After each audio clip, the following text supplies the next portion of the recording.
सनातन धर्म पर जहाँ जहाँ अच्छी बातें होती हैं वहाँ वहाँ लोगों की छवि खराब करने के लिए समाज में कुछ लोग तैयार रहते हैं।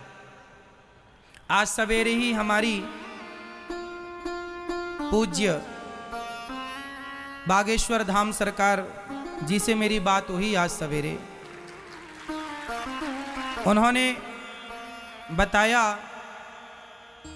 कि आज के युग में अग्नि परीक्षा बहुत देनी पड़ती है। एक बात बताऊं मेरी माँ, हमारे ऋषि मुनियों के आशीर्वाद से हमारे सनातन धर्म में आज भी विशेष प्रकार की शक्तियां आज भी मौजूद हैं।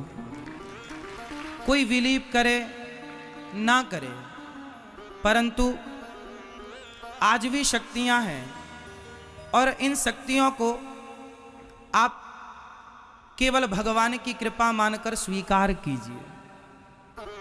पूज्य बागेश्वर वाले महाराज जी से बात हुई। उन्होंने कहा कि आज के इस युग में, इस स्वतंत्र भारत में लोग बहुत पीछे पड़ जाते हैं बदनाम करने के, छवि खराब करने के, लेकिन जिसको बचाने वाले भगवान हो उसका बाल भी बांका कोई नहीं कर सकता।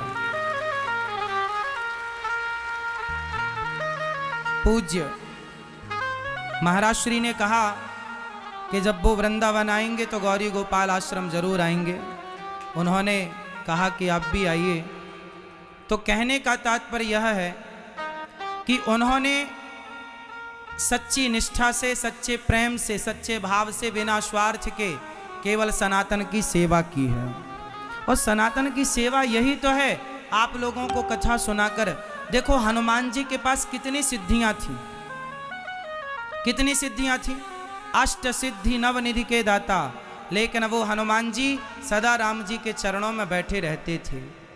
तो कहने का अर्थ ये है कि स्वामी जी, चाहे ये दास अनिरुद्ध हो, चाहे बागेश्वर वाले स्वामी जी हों, हम दोनों का और ऐसे तमाम हमारे देश के कथावाचक केवल आपको सच्ची अच्छी कथा सुनाकर भगवान के चरणों तक ही तो पहुंचाते हैं। केवल यही तो कहते हैं, झूठ मत बोलो, शराब मत पियो, गलत रास्ते पर मत चलो। और ये सुन सुन करके आज लोग सुधर रहे हैं, सही रास्ते पर आ रहे हैं। पर देखिए, उस सही रास्ते पर आ रहे हैं लोग, फिर भी देखिए आज यहाँ कक्षा में पांडाल अंदर खाली है और बाहर लोग बैठे हैं, बेचारी माताएं बहनें रो रही हैं, फिर भी आने नहीं दिया जा रहा है। प्रिय भक्तों, इस धरती पर सबसे बड़ा चमत्कार यही है कि भगवान की कथा श्रवण करने के लिए आज भी हजारों भक्तों के हृदय में, लाखों भक्तों के हृदय में प्रेम है। इस घोर कलयुग में भी भगवान के लिए इतनी श्रद्धा, इतना प्रेम है। यही कृपा, यही चमत्कार। आप दूर दूर से आते हैं, कथा सुनते हैं। आप सबको बारंबार नमन, बारंबार कोटि कोटि आपको प्रणाम कि आपने समय निकाल करके कथा को श्रवण किया है। और मैं आपसे निवेदन करूंगा कि कथा जहां हो, जब जब हो, हमें कथाओं में जुड़ना चाहिए। टीवी पर, यूट्यूब पर कथाएं देखते रहो, बच्चों को सुनाते रहो। आज के युग में समाज में जो शिक्षाएं हमें मिल रही हैं, उन शिक्षाओं से हमारा हित नहीं है। हमारी शिक्षा के साथ जब तक संस्कार नहीं जुड़ेगा, तब तक वह शिक्षा हितकर नहीं होगी। इसलिए शिक्षा के साथ क्या जुड़ना जरूरी है? संस्कार जुड़ना जरूरी।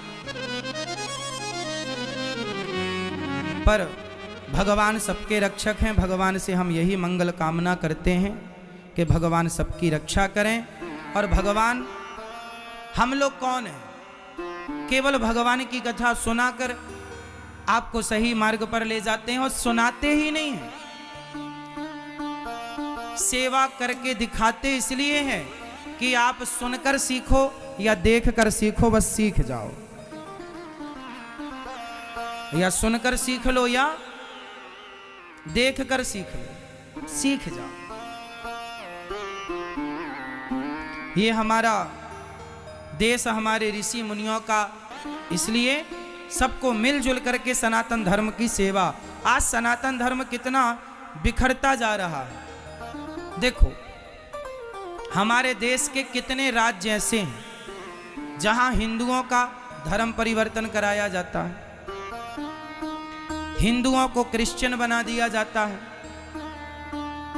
अब हम लोग कछा से कहते हैं कि आप लोग देश की ये सेवा करो, धर्म की ये सेवा करो कि जहां भी सनातन धर्म के हिंदुओं को कोई जबरदस्ती लालच इत्यादि देकर यदि धर्म परिवर्तन कराया या करा रहा है, उसे रोक कर और अपने भाइयों को फिर से वापस सनातन धर्म में लाओ और कहो कि भाई ये अपराध मत करो, अपना धर्म श्रेष्ठ है। स्वधर्मे निधनम श्रेयः पर धर्मो भयावह। खुद के धर्म में जीना मरना ठीक है, अपने धर्म को छोड़कर दूसरे धर्म में जाना ठीक नहीं है। आज हमारे देश में सनातन धर्म, अरे हमारे देश में जब हमारा सम्मान है, हमारे संतों से हमारा देश पहचाना जाता है। आज बताओ हमारे देश में जितने भी तीर्थ हैं और जितने भी कुंभ लगते हैं, उन कुंभों को किससे पहचान मिलती है? यदि संत ना हो कुंभों में, चाहे हरिद्वार का कुंभ, प्रयागराज का कुंभ इत्यादि, यदि संत हटा दिए जाएं कुंभों से, तो कुंभ में फिर रहेगा क्या? जिस देश को साधु संतों के नाम से, विवेकानंद जी के नाम से जाना गया, जिस देश में वशिष्ठ जैसे, जिस देश में महापुरुष कमी ना एक से बढ़कर एक, सनातन धर्म, इस धर्म के लोग ना सरल हैं, सहज हैं, सीधे हैं। कोई भी गाली देकर निकल जाए, कुछ नहीं बोला जाता उसको। इसलिए आपसे मेरी प्रार्थना रहेगी कि ऐसी पिक्चरों का बहिष्कार कीजिए जो हमारे सनातन धर्म के खिलाफ काम कर रहे हैं। इसलिए हम सनातनियों को सबसे ज़्यादा जरूरी है कि पहले हम सभी, आप किसी भी संत का, किसी भी साधु का सम्मान, सारे संत सारे साधु जो भी कथा सुनाने वाले हैं, जो भी आपको अच्छी राह दे रहे हैं, सभी गुरु तुल्य हैं और सही रास्ते पर चलाने वाले लोगों को आप आदर दें, सबका सम्मान करें।